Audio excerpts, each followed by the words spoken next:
আমরা member Justin তার হইলে আজকে 1 ইয়ার ক্লিন টাইম 1 বছর নেশার থেকে দূরে আছে আজকের দিনে।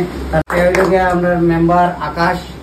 তো by the grace of God and help of এনে আর আমরা ফেলোশিপ আছে সাহায্যের কারণে আজকের দিনে 3 বছর নেশার থেকে দূর। তো এনে কয়েন তো এটা হইলে 3 ইয়ার্স কয়েন। তো আমার তরফ থেকে আজকে তারে এই কয়েনটা দিলাম বা আমরা তরফ থেকে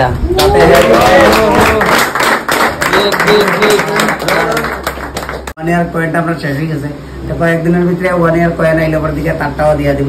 দিনে আমার ভালো লাগা বা আমরা সবাই গ্রেটফুলনেস এটাই যে 2 জন মানুষ যে নেশা করতো আজকের দিনে এতদিন নেশার থেকে দূরে আছে, এতদিন ভালো আছে। তো থ্যাংক ইউ। আমরা একজন আরেকজনকে মিললা একজন আরেকজনের লোকে থেকে ভালো থাকতে পারি আর recovery is possible. Thank you.